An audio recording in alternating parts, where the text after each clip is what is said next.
Lavadora LG. Viene en distintas representaciones. Esta es una 19 libras, 8.6 kilos. También las encontramos en 24, 26 libras, en esta referencia Turbodrone. ¿Sí? ¿Cómo hacemos para poner el modo automático, modo inteligente en estas lavadoras? Simplemente prendemos, metemos la ropa y damos inicio.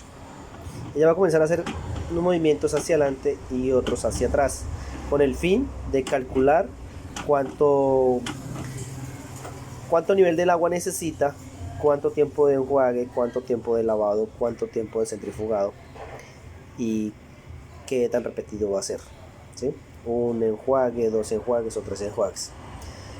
Dependiendo de la cantidad de ropa que tenga, ella va a calibrar acá el nivel del agua, ¿sí? Entonces, para no estar calibrando acá que 1, 2, 3, 4, qué nivel del agua necesita, sino estar seguros, entonces podemos activar ese modo automático.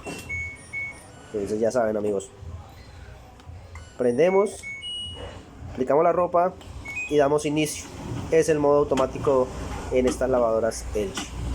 También hay muchas marcas como la Samsung, Electrolux.